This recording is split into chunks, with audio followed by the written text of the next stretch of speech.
আমাদের টপিক হলো access, MS access, এবং এমএস অ্যাক্সেসে কী করে ফর্ম ক্রিয়েশন করা হয় সেটা আমাদের আমাদের টার্গেট হচ্ছে সেটা। তো এমএস অ্যাক্সেসে ঢোকার আগে এমএস অ্যাক্সেস সম্বন্ধে একটু জেনে নেওয়া যায়। আরডিবিএমএস এর কনসেপ্টের ওপর এমএস অ্যাক্সেস তৈরি হয়, ঠিক আছে। তো রিলেশনাল ডেটাবেস ম্যানেজমেন্ট সিস্টেম এর আন্ডারে আমরা দুটো জিনিস পাই। একটা পাই হচ্ছে ডিবিএ, একটাকে বলা হয় ডিবিএ, যেটাকে আমরা বলে থাকি ডেটাবেস অ্যাডমিনিস্ট্রেটর, আরেকটা হচ্ছে DBS, that is actually the database software. Okay, তো এই আরডিবিএমএস এর আন্ডারে দুটো জিনিস ডিবিএ, ডিবিএস। তো ডিবিএ কে এবং ডিবিএস কে? ডিবিএস হচ্ছে ধরো এমএস অ্যাক্সেস কে আমরা ইউজ করছি, ঠিক আছে। এক্ষেত্রে সাপোজ আমি কাজ করছি, তো এই ক্ষেত্রে ডিবিএস হচ্ছে আমার এমএস অ্যাক্সেস,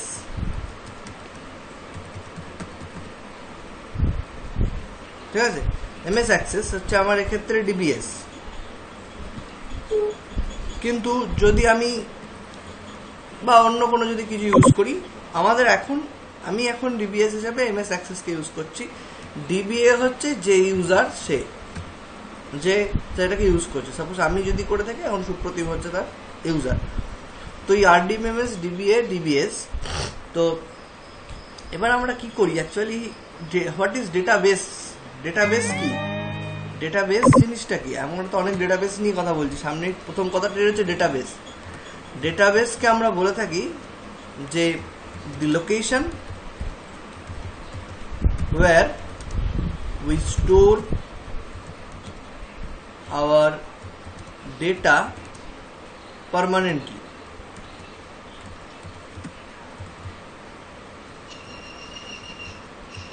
ঠিক আছে, যেখানে the locations where we store our data permanently. তো এইটা হচ্ছে আমার ডেটাবেসের কনসেপ্ট। মানে ডেটাবেস মানে কি, যেখানে আমরা আমাদের ডেটাকে একদম পার্মানেন্টলি স্টোর করে রাখি।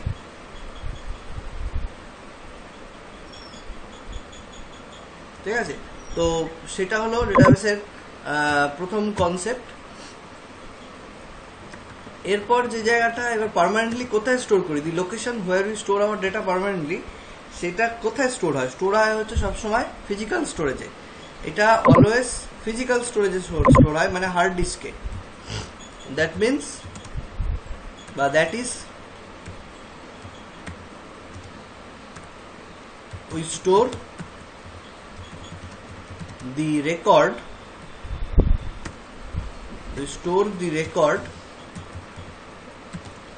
inside of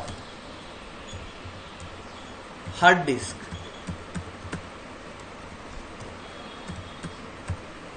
তো সেটা হলো আমার ডেটাবেসের concept, locations where we store our data permanently, that is we store the record inside of hard disk। ঠিক আছে, তো এটা হলো ডেটাবেস। এবার অ্যাক্সেস ডেটাবেসকে নিয়ে কীভাবে কাজ করে সেই জায়গাটা আমরা জানবো। এবং ডেটাবেসের মধ্যে যখন আমি আসছি, তখন আমরা আরও দুটো জিনিস জানবো। হোয়াট ইজ রেকর্ড, ঠিক আছে, হোয়াট ইজ রেকর্ড, আর হোয়াট ইজ টেবিল, ঠিক আছে। তো একটা রিলেশন আমি দিয়ে রাখলাম, ডেটাবেস হচ্ছে আমাদের স্কুল, ঠিক আছে, টেবিল হচ্ছে আমার ক্লাস, আর রেকর্ড হচ্ছে আমার স্টুডেন্ট ডিটেইলস। ঠিক আছে, এটা হলো আমার ডেটাবেসের কনসেপ্ট। ডেটাবেস হচ্ছে আমার স্কুল, টেবিল হচ্ছে আমার ক্লাস, রেকর্ড হচ্ছে আমার স্টুডেন্ট ডিটেইলস। সাপোজ স্কুল, একটা স্কুলের নাম দিচ্ছি ABC high school.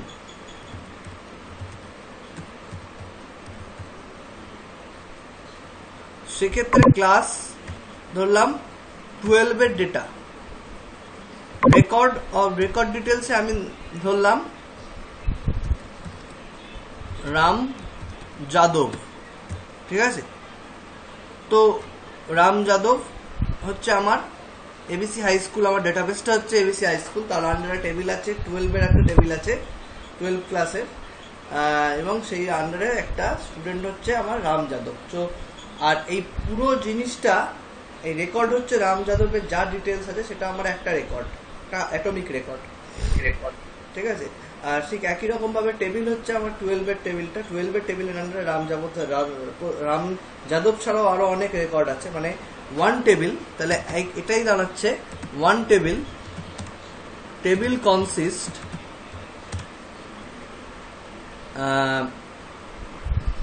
n number of, n মানে আমি একটা যে কোনো নাম্বার ধরে নিচ্ছি, n number of record. A table contain n number of record, মানে একটা টেবিলে অসংখ্য রেকর্ড থাকতে পারে।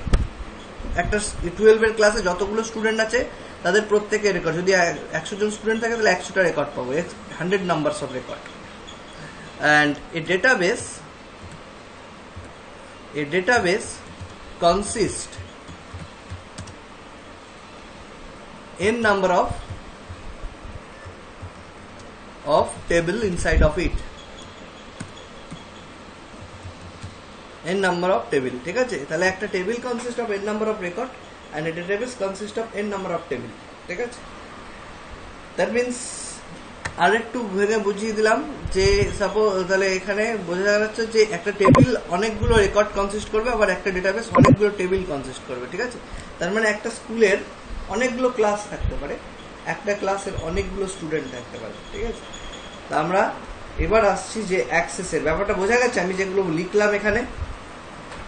তাহলে রেকর্ড কি? রেকর্ড হচ্ছে atomic entity of a table,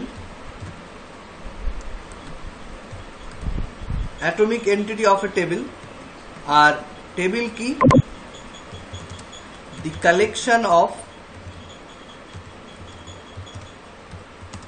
records under a database, ঠিক আছে। তো এই গেল আমার about the primary features of RDBMS concept। RDBMS না জেনে আমরা কোনোদিনই MS Access শুরু করতে পারি না। এবার আমি MS Access এ আসছি। যেরকম ভাবে MS Access ওপেন করা হতো সেরকম ভাবে ওপেন হবে all programs, Microsoft office, Microsoft MS Access, যেরকম অ্যাক্সেস ওপেন হতো সেই একই রকম ভাবে ওপেন। এবার আসি, দেখা যাচ্ছে তো সবার স্ক্রিন শো হচ্ছে? সম্পদ, রনিত, সম্পদ দুজনেই দেখতে পাচ্ছ? ওকে, দেখো এবার এখানে তো এর আগে যেটা আমি বললাম সেটা ক্লিয়ার হয়েছে দুজনের কাছে? আমার এই স্ক্রিনটা আমি কি বলতে চেয়েছি, এখানে বোঝাতে চেয়েছি, এবার আমি সেটা প্র্যাকটিক্যালি দেখব। তো আমার এখানে দেখো একটা ডেটাবেস নেম রয়েছে, ফাইল নেমের আন্ডারে একটা ডেটাবেস নেম। এই ডেটাবেস নেমটা আমার একটাই ডেটাবেস হবে। সাপোজ আমি দিলাম জর্জ, GTTI, ঠিক আছে। আমি একটা সিঙ্গেলটন ডেটাবেস তৈরি করলাম। জর্জ টেলিগ্রাফ হচ্ছে আমার ডেটাবেস, ঠিক আছে। জর্জ টেলিগ্রাফের আন্ডারে আমার টেবিল আছে, সাপোজ একটা টেবিল আছে ক্যাপ, ডিপার্টমেন্টাল টেবিল, ঠিক আছে। তো এই টেবিলটাকে সেভ করছি আমি কি নামে? ক্যাপ। কন্ট্রোল-S প্রেস করলাম এবং আমি টেবিলটাকে সেভ করছি, নাম দিচ্ছি ক্যাপ। একটা ডেটাবেস তৈরি করলাম GTTI নামে, তার আন্ডারে একটা টেবিল তৈরি করলাম ক্যাপ। এই ক্যাপের আন্ডারে এবার আমার কিছু ডিটেলসকে ভরতে হবে। কিরকম ডিটেলস বলে দিই। যখনই আমরা কোনো টেবিলকে নিয়ে কাজ করব, on that case we are using the design view concept, ঠিক আছে। আমাদের ভিউ থেকে, বাঁদিকের ভিউ থেকে ডিজাইন ভিউকে চয়েস করে নিতে হবে। ডিজাইন ভিউতে যখন ওপেন হবে, ডিজাইন ভিউতে দুটো জিনিস দেখানো হয়, প্রাইমারিলি দুটো জিনিস। একটা হলো field name, data type, description আমাদের প্রয়োজন পড়ে না। ফিল্ড নেমটা হচ্ছে ফিল্ডের যে নাম, কি নাম এখন একটু বুঝতে পারবো। প্রথমের এই আইডিটা রেখে দেবে অলওয়েজ, এটা আমাদের পরের ক্ষেত্রে আমি বলবো যখন, তখন বুঝতে পারবে যে কেন আইডিকে রাখছি। তো তারপরে আমাদের যেটা থাকবে name of the student, that is student name. অবশ্যই টাইপ, ডেটা টাইপ কি হয়, ডেটা টাইপ হচ্ছে depending on the type of data, কি টাইপের ডেটা আমি ওই ফিল্ডের মধ্যে ইনসার্ট করতে যাব তার উপর ডিপেন্ড করে আমার কিছু ডেটা টাইপস থাকে। যেরকম আমরা এখানে এক্ষেত্রে আমি টেক্সট ইউজ করছি, কারণ আমি এখানে টেক্সট টাইপ ইনপুট দেবো, and more of the cases we are using text in same situation. ঠিক আছে, যখনই আমরা এরকম টেবিল তৈরি করবো আমরা টেক্সটই ইউজ করবো মোর অফ দি কেসেস। ঠিক আছে, তো টেক্সট ইউজ করব, নেম, তারপর থাকছে রোল, তারপর থাকছে রেজিস্ট্রেশন নাম্বার, সেটাও টেক্সট, অলমোস্ট টেক্সট।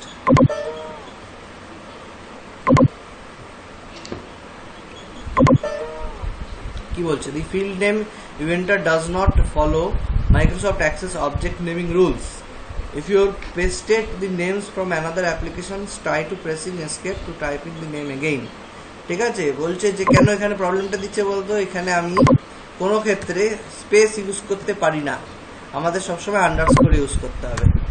ঠিক আছে, আদারওয়াইজ আমাকে কাজ করতে দেবে না, স্পেস ইউজ করা যাবে না। এটা একটা জিনিস জেনে রাখলে, we are not using any space in any field name of MS Access। ঠিক আছে, কোনো স্পেস ইউজ করা যাবে না কোনো জায়গায়।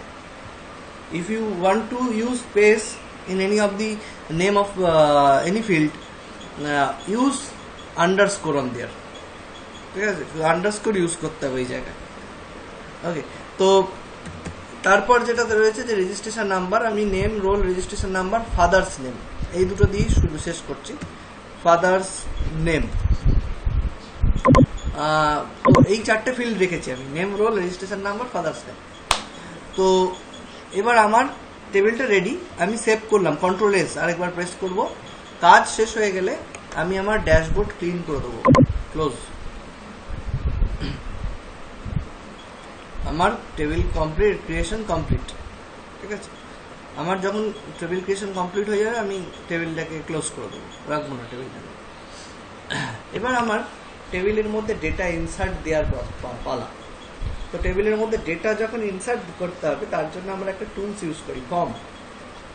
কেন ফর্ম ইউজ করি, এই টেবিলটাকে ডিজাইন ভিউতে খুলে এর মধ্যে ডেটা ইনসার্ট করতে গেলে অনেক ভুলভ্রান্তি ঘটতে পারে। কেন আমরা ডেটা ইনসার্ট করতে পারি, কিন্তু সেক্ষেত্রে এরর ঘটে যেতে পারে। এবং যেটা একটা নোভিস পার্সনের ক্ষেত্রে পসিবল নয়। নোভিস পার্সনের ক্ষেত্রে কি পসিবল, যে জানে না, যে হয়তো অ্যাক্সেস জানে না কিন্তু ডেটা এন্ট্রি জানে, তার ক্ষেত্রে আমাকে তাকে একটা ফর্ম প্রোভাইড করতে হবে, যে ফর্মটাকে ইউজ করে সে ডেটাকে ইনসার্ট করতে পারবে। কিরকম, এখানে আমরা ক্রিয়েটে যাব, ক্রিয়েট থেকে ফর্ম ডিজাইনে যাব, ফর্ম ডিজাইন। তো ফর্ম ডিজাইন এলে প্রথমে ফর্ম ডিজাইনের গ্রিডটা ওপেন হলো, এটা গ্রিড ফর্ম ডিজাইনের। এক্ষেত্রে আমরা প্রপার্টি শিটে চলে যাব। প্রপার্টি শিটে দুটো জিনিসকে চেঞ্জ করতে হবে, এক ফরম্যাট, ডেটার আন্ডারে এই ডেটার রেকর্ড সোর্সকে আমার চেঞ্জ করতে হবে। রেকর্ড সোর্স হচ্ছে আমার যে টেবিলের মধ্যে আমি এই ফর্ম থেকে ডেটাকে ইনপুট দিতে চাই সেটা। আমার এক্ষেত্রে ক্যাপ আমার টেবিল, আমি ক্যাপ সিলেক্ট করে দিলাম। আর এখানে ডেটা এন্ট্রি যেটা থাকবে সেটাকে তোমাকে ইয়েস করে দিতে হবে, ডেটা এন্ট্রিকে ইয়েস, আর রেকর্ড সোর্সকে আমার যে টেবিলে আমি ইনসার্ট করতে চাইছি সেই টেবিলের নাম। ব্যাস, আমার প্রপার্টি শিটের কাজ কমপ্লিট। তারপরে কিন্তু আমি অ্যাড এক্সিস্টিং ফিল্ডে যাব। অ্যাড এক্সিস্টিং ফিল্ডে গেলে ওই টেবিলের আন্ডারে যে কলমগুলো আছে সেগুলো আমাকে শো করবে। আমি তার উপর ডবল ক্লিক করব, double click, double click, double click, double click, double click.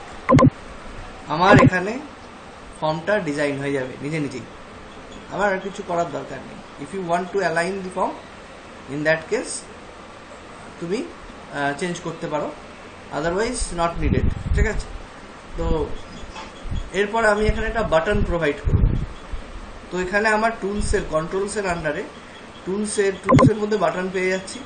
বাটনটা কেন প্রোভাইড করব, কারণ বাটনটা এই ডেটাগুলো দেওয়ার পর ইউজার এই বাটনটা প্রেস করবে, ইনসার্ট করানোর জন্য। তো বাটনটা কি টাইপের বাটন হবে না, অবশ্যই রেকর্ড অপারেশন হবে। রেকর্ড অপারেশন কেন হলো, আমি এই রেকর্ডটাকে অ্যাড করতে চাইছি, আমার ক্যাপ ডেটাবেসটা টেবিলটা ফাঁকা, সেই টেবিলে আমি রেকর্ড অ্যাড করতে চাইছি। সো রেকর্ড অপারেশন, তাই অ্যাড নিউ রেকর্ডই থাকবে। নেক্সট, এখানে আমি কি টাইপের ডেটা দিতে চাইছি, অলওয়েজ টেক্সট টাইপের ডেটা ইনসার্ট করতে চাইছি। নেক্সট, কোনো চেঞ্জেস করার দরকার নেই, just click on finish, complete. এরপর আমাকে কি করতে হবে, বাঁ দিকে এই ফর্মটাকে সেভ করতে হবে। ফর্মের একটা নাম দিতে হবে, suppose cap form, cap form, ঠিক আছে। তো ক্যাপের ফর্ম আমি সাবমিট করছি, ওকে। তো আমার এখানে দেখো বাঁ দিকে একটা টেবিল তৈরি হচ্ছে, একটা ফর্ম তৈরি হচ্ছে। Form is use to insert the record inside into the data table. আর সুতরাং ফর্মে এবার আমি এটাকে ক্লোজ করে দিতে পারি, ক্লোজ। এবার ফর্মে ডবল ক্লিক করো, দেখো এটা ফর্ম ভিউতে ওপেন হয়েছে, ঠিক আছে, এটা ফর্ম ভিউতে ওপেন হয়েছে। ওপরের আইডি ফিল্ডটা হচ্ছে আমার ডেটা প্রপারলি ইনসার্ট হচ্ছে কিনা সেটা বোঝায় আমাকে। কি করে বোঝায়, আমি ইনসার্ট করছি।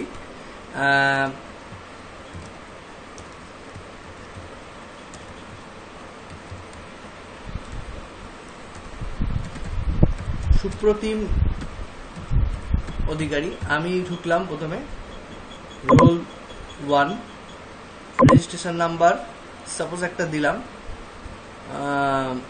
786456, এরকম একটা দিলাম। Father's name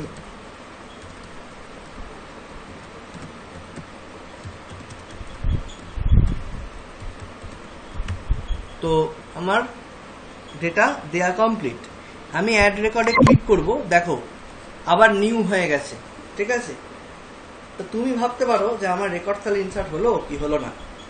next record insert করতে যাও, দেখো নিউটা 2 হয়ে যাবে। 2 মানে হচ্ছে তুমি ইনসার্ট করছো দ্বিতীয় record, you are inserting the second number of record. First number of record is already inserted into your database, ঠিক আছে। তো সেকেন্ড নাম্বার আমি সাপোজ দিচ্ছি এক্ষেত্রে রনিত, দেখো আমার 2 হয়ে গেছে, ওটা দেখা যাচ্ছে। তো রোল 02, রেজিস্ট্রেশন নাম্বার দিলাম একটা কিছু, ফাদার্স নেম, রনিতের বাবার নাম কি, রমেন সাহা।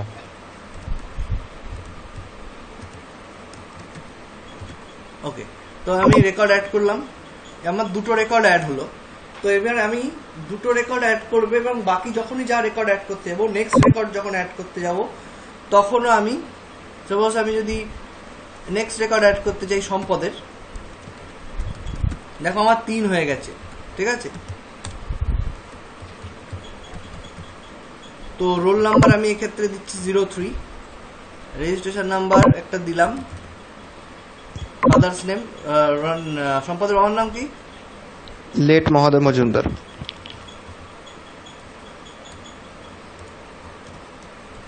মহাদেব, হ্যাঁ মহাদেব। তো আমার রেকর্ড অ্যাড কমপ্লিট, আমার 2টো রেকর্ড অ্যাড হয়ে গেল। এবার আমি এখানে দেখতে পাচ্ছি যদি আমি টেবিলটাকে ওপেন করি, আমার ক্যাপ ফর্মের কাজ শেষ। এবার আমি টেবিলটাকে ওপেন করলাম, দেখো আমার টেবিলে সবটা ইনসার্ট হয়ে গেছে ওই জায়গা থেকে, ঠিক আছে। তো আমি এই ফর্মটাকে শুধু ইউজারকে দিয়ে দিলেই হয়ে যাবে, আমাকে টেবিল খুলে দেওয়ার প্রয়োজন নেই ইনসার্ট করানোর জন্য। ও ওখানে দিতে থাকবে ফর্মে, আর অ্যাড রেকর্ড করতে থাকবে, আর টেবিলের মধ্যে আমার ডেটা চলে আসতে থাকবে। তো that is all about form, ঠিক আছে। তো আমি এই ভিডিওটা এখানে শেষ করলাম।